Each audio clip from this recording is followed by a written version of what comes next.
Um dos grandes problemas que a gente tem na nossa vida é o medo. Tem gente que está apavorado com o resultado das eleições, porque um homem vai ganhar. São dois candidatos homens, não estou sendo machista não, tá bom, queridas? Porque um homem vai ganhar. Então tem gente que está apavorado.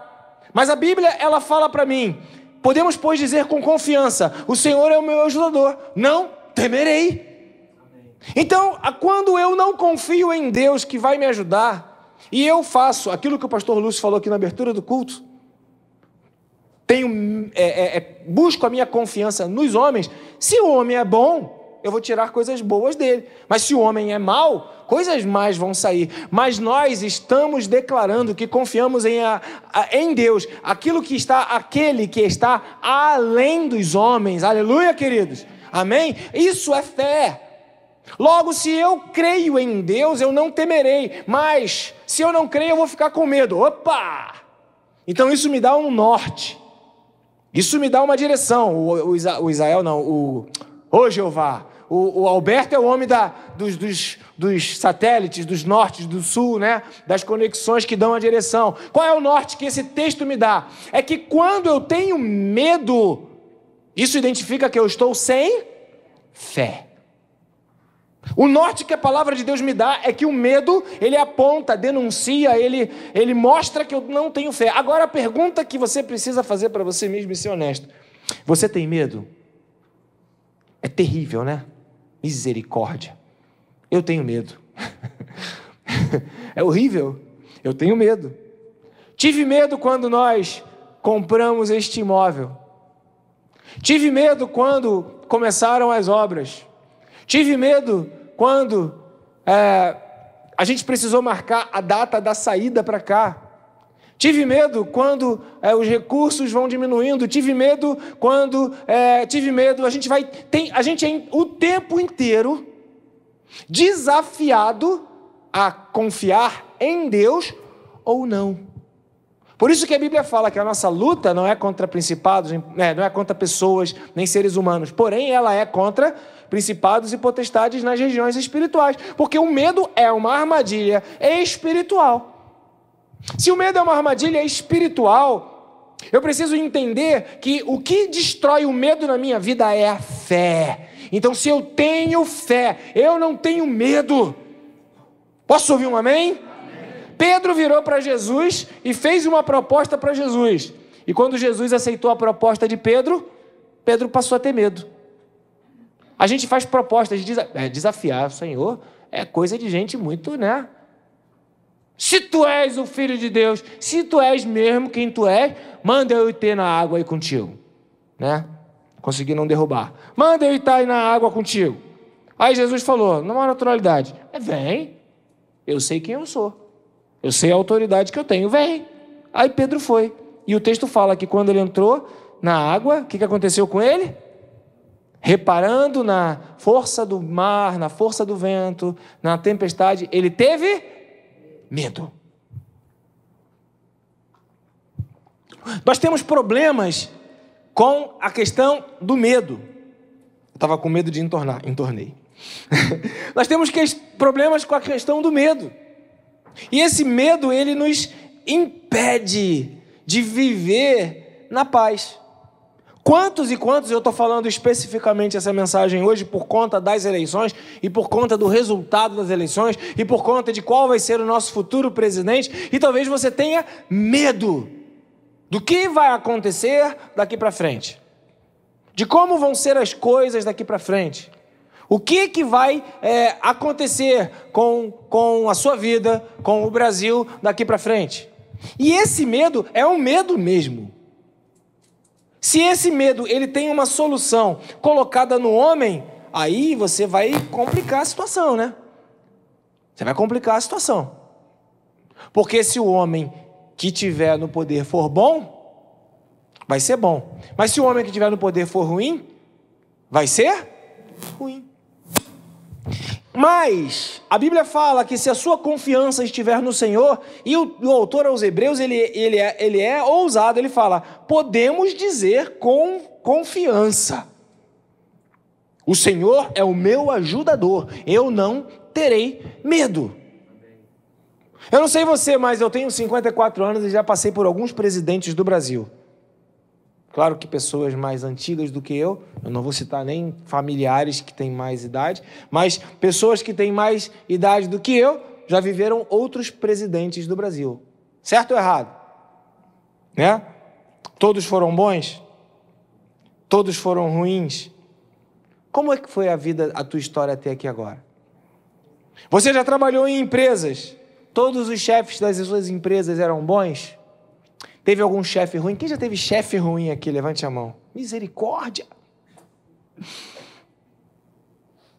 Agora, você viveu essas experiências. E você venceu essas experiências. Amém.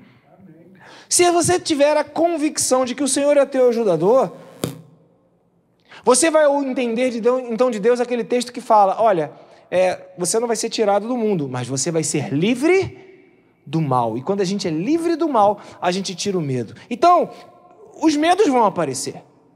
E eles vão denunciar a minha incapacidade de crer em Deus. Crer que Deus vai suprir a necessidade financeira. O medo que eu tenho de que Deus vai ser aquele que vai sustentar o meu casamento.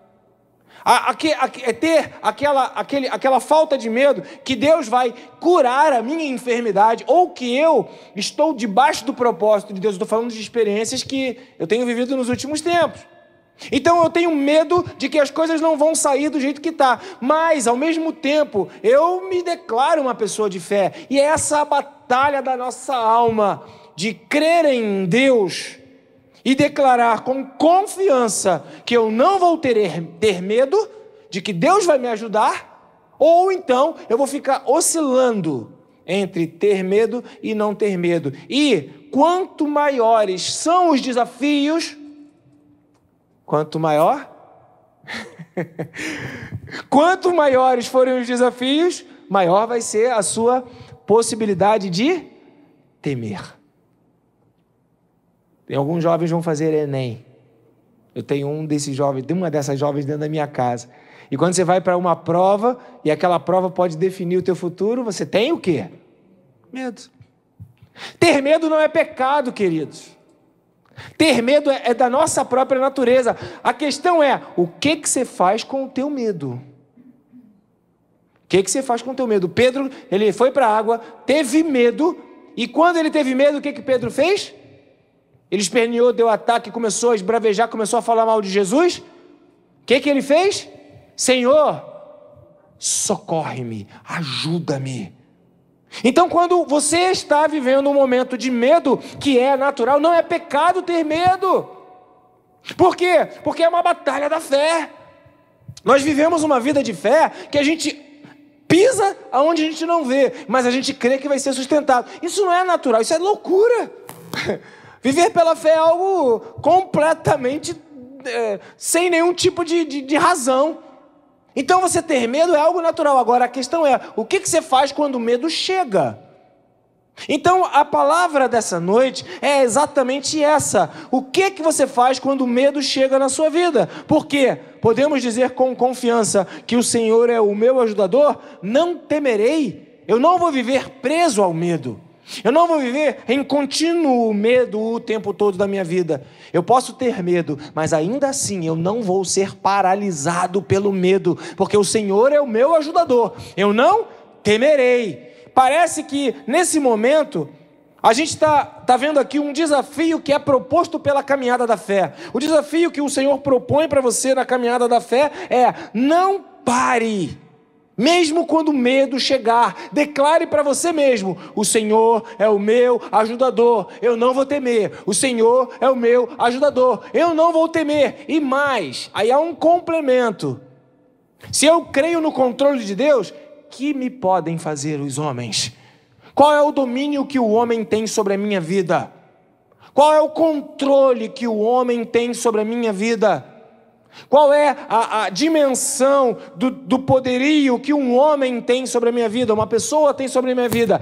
Eu tenho um Deus que está sobre a minha vida. Então, continuamente, você precisará pregar para a sua própria alma ou declarar para a sua própria fé e para a sua própria vida de que, olha, eu estou com medo, mas eu não vou temer, eu vou confiar em Deus. Então, eu tenho os desafios, eles querem me paralisar, mas então eu vou dando, já ouviu falar na expressão no crentez, passos de fé? E o que são passos de fé? São movimentos que são feitos por gente que acredita que o Senhor vai ajudar e que com confiança começam a fazer movimentos pela fé. E tudo o que é da vontade de Deus, Deus honra e Deus banca. Deus não vai honrar aquilo que não é da vontade dele. Mas se algo é da vontade do Senhor, por isso a Bíblia fala: tudo o que pedirdes, sendo da vontade do meu Pai, eu lhes darei. Agora, a gente pede coisas que Deus não quer, não vamos receber.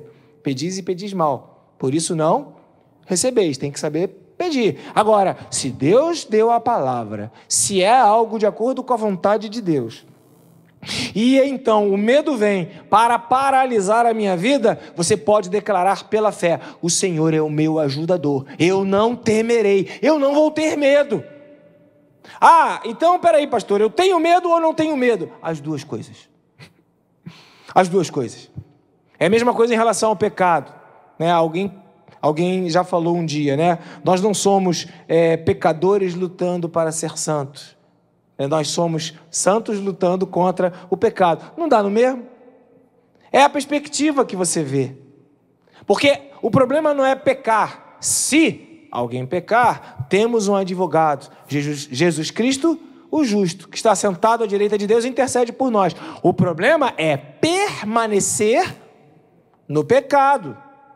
O problema não é ter medo, o problema é permanecer com medo. E aí já não vai ser mais a confiança que vai dirigir a minha vida, vai ser o medo que vai dirigir a minha vida. Então eu já não vou mais planejar para o futuro, porque se eu planejo para o futuro e eu já tive uma experiência que deu errado, então agora eu tenho medo e eu não vou fazer de novo. Eu não vou sofrer de novo, eu não vou me aborrecer de novo, eu não vou, ficar com medo de novo. E evitando esse medo, você acaba se paralisando. E é aí que é a questão. O Senhor é o teu ajudador. Você crê nisso? Amém? Então declare assim com confiança: eu tenho um Deus que cuida de mim. Eu preciso pregar isso para a minha vida todos os dias. Porque se eu não tiver essa perspectiva atenta, o medo ele vai falar, o medo fala. Ah, mas é tão subjetivo, mas o medo fala. O medo fala através da coerência do teu pensamento. O medo fala através da lógica do teu raciocínio. O medo fala através de outras pessoas. Não vai não, Não vai não. Eu me lembro muito bem quando nós estávamos para... hoje eu estou tadinha da minha esposa maravilhosa que eu amo, mas eu estou zoando tanto ela. Eu me lembro quando a gente foi comprar o apartamento que a gente mora hoje, ela não queria morar lá porque ela falou: não, mas se não tiver acesso para a escada Magiros, eu não quero morar nesse apartamento. A Giovana concordou com ela. A escada Magiros é a escada de incêndio do corpo de bombeiro. Aí eu falei: peraí, não é porque pode ser que o prédio venha a pegar fogo, pode ser que o bombeiro tente colocar uma escada, pode ser que ele não consiga porque aqui tem dificuldade. É melhor não. Uma das questões que nos paralisam é esse tal do pode ser. As possibilidades do mal, elas vão nos travando para o medo, é ou não é? Concorda comigo, sim ou não, querido? Amém ou não amém? A gente fica travado pelas possibilidades lógicas, mas você não foi chamado para andar pela sua lógica, você foi chamado para andar por fé. E quando a gente anda por fé, a gente declara: eu sei em quem tenho crido e estou bem certo que Ele é poderoso para guardar o meu tesouro até o dia de Cristo Jesus. E quando a gente tem fé, a gente dá passos de fé. Não é ser irresponsável. Não é fazer o que dá na cabeça. Acabei de falar sobre isso, por acaso, no momento do dízimos e de ofertas. Não é agir impulsivamente, seja na área financeira, seja em qualquer outra área. É crer que você tem um Pai que não vai falhar. Cantamos aqui, eu tenho um Deus, né? Ele é bom, a bondade e a misericórdia, né? Esse Deus não vai falhar comigo. Então, se eu tenho essa convicção, eu tiro de mim o medo. O que acontece com as pessoas que têm medo? São oprimidas. Vocês lembram da pandemia, não faz muito tempo atrás? As pessoas dentro de casa com medo de sair na rua, com medo de chegar perto do outro, com medo de tudo. Aí você vai vendo que aquilo atrapalha o processo da nossa existência. Então Deus nos chama para que a gente seja livre do medo e para que a gente coloque a nossa confiança nele. E colocar a confiança em Deus exige fé. Voltamos para o princípio do nosso relacionamento com Deus, que é a fé. E sem fé é impossível a gente ter o entendimento de que nós estamos confiantes e de que Deus vai cuidar de todas as coisas. Sem fé é impossível, sem você acreditar que vai acontecer alguma coisa, é impossível você, por exemplo, investir em um casamento, investir no emagrecimento do seu físico. Não, vou emagrecer, aí você começa, aí daqui a pouco você está comendo uma pizza. Ontem eu cheguei em casa, vocês lembram a hora, né? Não, eles lembram a hora. Aí cheguei em casa com fome, a Drica já estava lá mais retirada, aí a Giovana botou uma pizza inteira, daquelas que vende na padaria, aquela pizza, né? Pizza congelada. Ela é assim, a Giovana colocou inteira. E de repente eu me vi sentado com aquela coisa inteira olhando para mim. E eu olhei para aquela coisa, daqui a pouco foi sumindo. Quando eu dei por conta, eu comi uma pizza inteira. E aí você começa a olhar os desafios. Ah, eu quero emagrecer, mas comendo uma pizza inteira, aí você você diz, eu não vou conseguir, não adianta, eu não dou conta, eu não vou. Aí você vai abandonando. Aí daqui a pouco, com medo de ficar frustrado, você começa, eu nem vou começar. É ou não é? Nem vou começar. Você abandona. Desafios são abandonados, porque nós não temos uma experiência positiva. Então veja, o Salmo 118, eu quero ler contigo do verso 1 ao 9, apresenta para nós um desafio de viver pela fé. E eu quero dizer para você, a primeira coisa que você precisa fazer é aprender a pregar para você mesmo e a ir contra as vozes do medo, porque o medo fala, mas você tem o Deus da palavra, e a palavra de Deus também fala. E a palavra do Senhor, ela é mais poderosa do que qualquer outra palavra que queira superá-la. O nome do Senhor é um nome que está acima de todo nome. E aí você pode declarar em nome de Jesus e ir superando os medos pelo poder da palavra. Salmo 118 está escrito o seguinte, deem graças, verso 1, eu vou ler do 1 ao 9.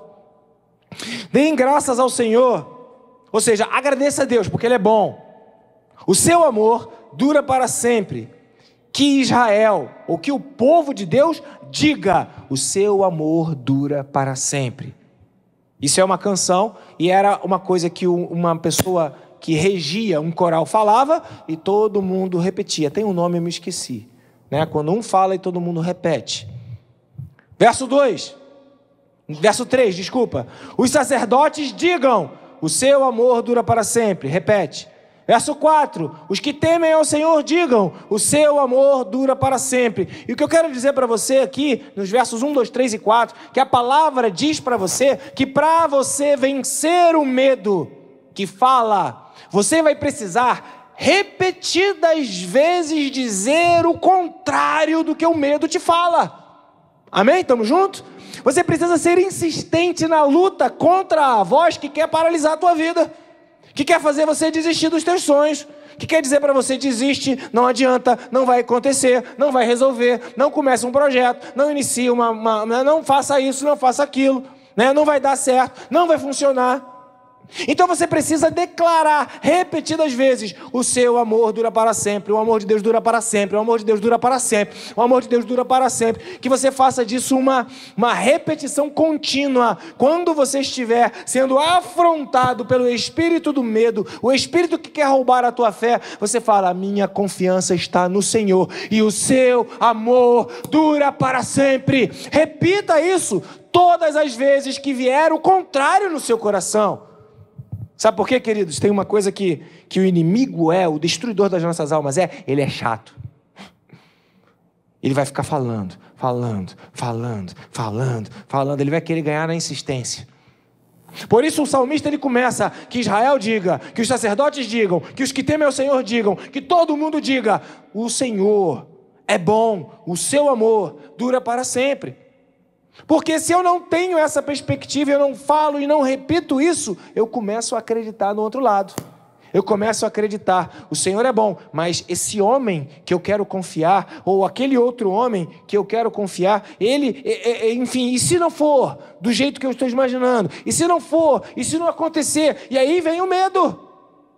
Mas se eu pregar, o amor do Senhor dura para sempre. Então quantas vezes você tem que repetir essa declaração profética de fé para o seu próprio coração, de que você está confiando no Senhor e de que o amor do Senhor dura para sempre? Todas as vezes que você for afrontado pela voz do inimigo, que quer te parar, que quer te prender, que quer te diminuir, que quer dizer para você que não vai dar certo, que quer dizer para você que você tem que confiar no homem e não confiar nele. Quantas vezes? Quantas vezes forem necessárias. Aprenda, isso é batalha espiritual. Aprenda a usar a declaração bíblica e profética do amor que o Senhor tem pela sua vida, em contrapartida àquela voz que quer te paralisar. A cirurgia não vai dar certo. Vai, e deu. Não tem nada que dê errado quando o Senhor está no controle de todas as coisas.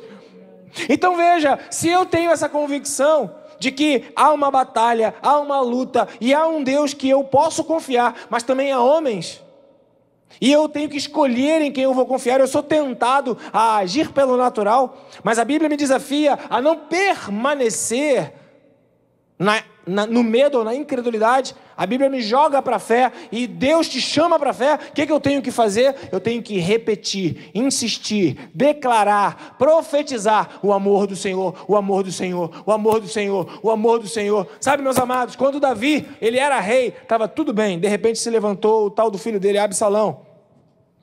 Absalão fez um monte de coisa errada e tramou contra o pai, e aí tomou o reino do pai. Davi fugiu. Pensa na cabeça de Davi, quando ele estava fugindo do filho que queria matá-lo. Tem gente que reclama que o filho não é bom. Mas tu pensa um filho que quer te matar. Para mim, eu não tenho nem como ter empatia por essa situação. Não passa pela minha cabeça, né? Mas um pai fugindo de um filho que queria matá-lo. E ele era rei, e Deus tinha colocado lá. Mas ele, enquanto fugia, enquanto estava no deserto, e enquanto ele ainda fugia da maldade do próprio filho, ele voltava sua confiança para o Senhor. E aí as coisas foram mudando, Deus deu um jeito e ele foi restituído. Por quê? Porque o Senhor é bom e o seu amor dura para sempre. Ah, mas então, por causa do amor do Senhor, eu vou viver o tempo todo bem? Davi fugiu de Saul, Davi fugiu do filho dele, mas Davi nunca perdeu a posição que Deus colocou ele. Você nunca vai perder a posição que Deus te colocou, ainda que homens te persigam, ainda que as coisas estejam no lugar errado. Aquele nosso amigo, o que eu falei semana passada, João Batista. Deveria estar pregando na igreja, na sinagoga. Ele era da ordem do sumo sacerdote. O pai dele ficou mudo, ele nasceu. Ele era daquela ordem, pela idade dele, contemporâneo a Jesus Cristo. Ele deveria ser o sumo sacerdote.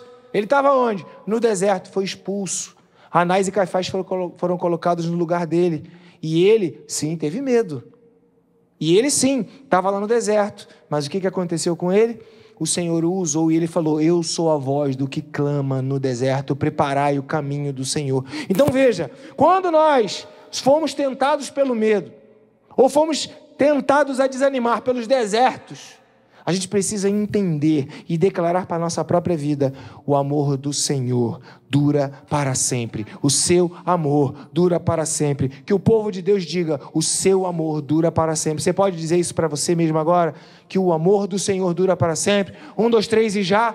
O amor do Senhor dura para sempre. Pregue para você mesmo.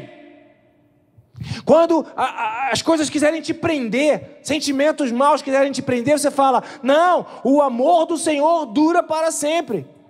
Quando você ficar com raiva de políticos, de juízes, de chefes, de motoristas no trânsito, ou qualquer situação que acontecer, você fala para você mesmo: o amor do Senhor dura para sempre. Quando você estiver com medo das contas que vão chegar, com medo das soluções que vão ser dadas juridicamente, você fala: o amor do Senhor dura para sempre. O problema não é ter medo. O problema é o que você faz com ele quando ele chegar. O problema não é você ser uma pessoa natural. Todos nós somos. O problema é quais são as saídas que você escolhe para o seu coração. Por isso a Bíblia fala sobre tudo que você tem que guardar. E aí, então, a tua palavra eu escondi, guardada dentro do meu coração. Então veja, se eu tenho medo é natural, eu vou declarar: o amor do Senhor dura para sempre. Verso de número 5, Salmo 118, 5, eu vou até o verso 9. Diz assim, verso 5: na minha angústia, clamei ao Senhor, e o Senhor me respondeu, dando-me ampla liberdade. Aleluia! Vai ter angústia, mas tem a resposta do Senhor. Vai ter medo, mas tem a resposta do Senhor. Vai ter dificuldade, mas tem a resposta do Senhor. Vai ter frustração, ou frustrações, vão haver frustrações, mas tem a resposta do Senhor. Nós precisamos entender que não é o tempo todo tudo bom, tudo dando certo. Hoje eu saí da igreja, e sabe aquele dia que deu tudo certo? Saí da igreja feliz, cansado de manhã, mas feliz. Aí fomos caminhando, peguei o carro, falei para a Drica e para a Gigi: vamos comer fora? Pronto, aí a felicidade amplia, né? Falou em comer e comer bem, amplia. Aí passamos ali em frente a um restaurante que a gente gosta muito, que vende uma carne gostosa, né? Aí, lareira, aí foi lá, estava cheio com fila, eu falei: não vai dar certo. Aí tivemos a ideia, a gente vai em casa, pega o título de eleitor, pede a comida, vai votar. Nisso que a gente vai votar e volta, já está a comida em casa, a gente senta e come. Aí a menina falou: são 2 horas ou mais de espera. Aí eu falei: não vai dar tempo? Aí eu falei: mas se eu for pegar aí? Se o senhor vier pegar aqui, a gente consegue aprontar em meia hora. Aí fomos em casa, botei a bermuda, o chinelo, fui lá votar, votei em 2 minutos. Aleluia! Foi muito rápido. Saí dali 2 minutos, fomos pegar a comida, estava lá esperando. E aí eu falei: puxa, que bom que tudo deu certo. Mas já teve dias de eu estar na Zona Sul e sair lá da Lagoa, vim aqui até Tijuca pensando onde a gente ia comer. Eu, Drica, Gigi e Lucim. Vamos comer um hambúrguer? Vamos. E aí todo mundo falando, as opções vindo, a gente saiu da Zona Sul, viemos aqui para Tijuca. Não, saímos da Tijuca, fomos até a Zona Sul, perdão. Aí, não descobrimos onde íamos comer. O que fizemos? Voltamos para Tijuca. E aí o que aconteceu? Não sei que a gente ficou dando volta, eram 2 horas de carro, até deu tudo errado. No final das contas a gente falou: vamos pedir um hambúrguer em casa e comer mesmo, porque tem dias que as coisas vão dar, e tem dia que as coisas vão dar. Se você falou errado primeiro, fala certo. Segundo, se você falou certo primeiro, dá tudo no mesmo. O que é importante é que você saiba que o Senhor está no controle de todas as coisas. E quando der errado, e quando vier o dia da angústia, você pode falar: o Senhor vai me dar liberdade, vai me tirar do estreito. O Senhor vai me tirar do aperto. O Senhor vai me dar ampla liberdade. Verso 6. O Senhor está comigo, não temerei. Ponto. O que me podem fazer os homens? O que me podem fazer os homens? Essa é a palavra do autor lá de Hebreus. O Senhor está comigo. O que me podem fazer os homens? Verso 7. O Senhor está comigo. Ele é o meu ajudador. Essa é a palavra lá do autor aos Hebreus. O Senhor está comigo. Ele é o meu ajudador. Eu verei a derrota dos meus inimigos. E aí ele conclui. E eu quero concluir com você. É melhor buscar refúgio no Senhor. É melhor do que nos homens. É melhor buscar refúgio no Senhor do que confiar nos homens. Amém. Em quem você confia? Onde está o socorro da tua vida? Em quem você vai depositar a tua esperança e a tua confiança? Nos homens ou no Senhor? O medo, ele vai querer dizer para você que não dá. E o verso 9, eu quero encerrar com ele, e literalmente eu falo pensando nas eleições: é melhor buscar refúgio no Senhor do que confiar em quem? Podemos transferir aqui a palavra de príncipes para presidente? Uma vez que príncipe era o líder do povo, que príncipe era o filho do rei, o que ia reinar, é melhor. Vamos ler todos juntos a palavra do Senhor? Não é a minha opinião, tá, irmãos? É a palavra de Deus. 1, 2, 3 e já. É melhor buscar refúgio no Senhor do que confiar em príncipes. Amém? Claro que você tem o seu candidato, você escolhe. Claro que você vota de acordo com aquilo que você acha melhor. Não há erro nenhum nisso. O problema está quando você coloca que a solução, que a saída está apenas num lugar que é no homem. Não está, não esteve, nem nunca estará. A solução, ela sempre esteve, está no Senhor Jesus Cristo. Amém?